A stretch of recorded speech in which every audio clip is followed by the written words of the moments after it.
We are here live at Olvera Street at the El Paseo Inn. It's the Mexican-style press conference, October 18th at the StubHub Center. Gennady Golovkin takes on Marco Antonio Rubio. We talked to Rubio's trainer, Robert Garcia. Steve Kim for UCN, and we're here with trainer Robert Garcia. Robert, you take on big fish. You got Mayweather coming up, then Gennady Golovkin October 18th.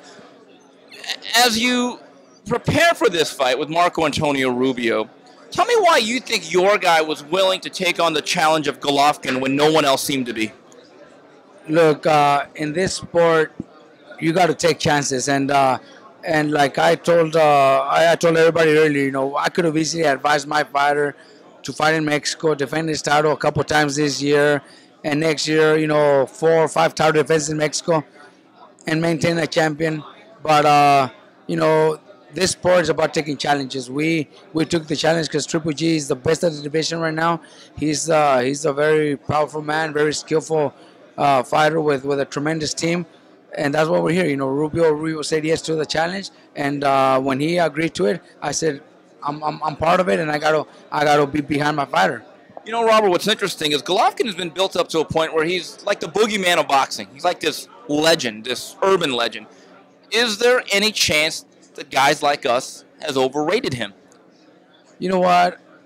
I'm gonna tell you the truth, and maybe 4 or 5 fights ago, that's the way I was thinking. That it looked like that was what everybody was doing. HBO and all the publicists, the people that work in the media were just blowing him up. But in the last 2 or 3 fights, I come to understand that he is what he is. He is the best of the division. He is a great fighter. It's not his fault. Nobody wants to fight him, or top names don't want to take those challenges. But I think at that division, he is the best, and we were glad that we were offered the fight, and that we were glad to take it. So that's interesting. You have now turned into a believer. Was there any part of you that would have wanted to advise Marco Antonio Rubio, let's sit on our position as the WBC interim champion and see if we can eventually get a fight with Miguel Cotto? Did that ever enter your mind?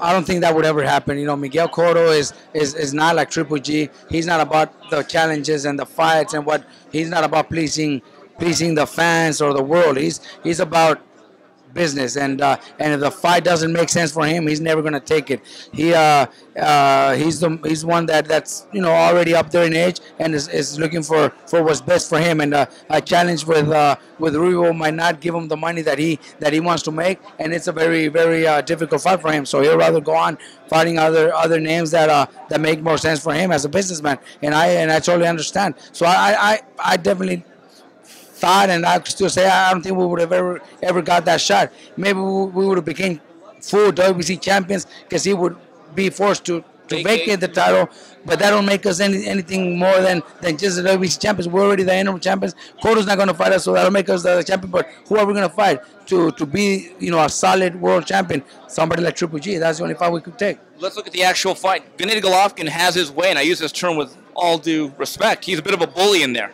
He backs people up, puts them in their reverse gear. Is it that simple? Your guy has to put him on his back foot a little bit?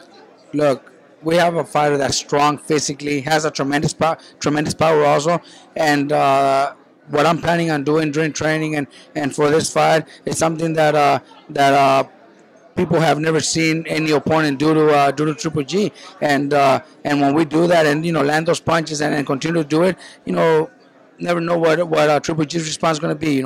It's not going to be an easy task. It's going to be difficult, and my fighter's got to follow up, and whatever I tell him, he's got to do it. I'm not the fighter, so inside he's the one that's going to be feeling the punishment. He's going to be the one feeling the punches. But if he listens and if he does what I'm planning on doing, I already had a good talk with my dad, and my dad already told me exactly what to work on and what to expect and what to think is good for us. And if we do it, it could give us good results. But then again, the fighter has to do it too. Like I just told you. Robert, thank you for the time. October 18th, his man Marco Antonio Rubio takes on Gennady Golovkin. Steve Kim with Robert Garcia for UCN.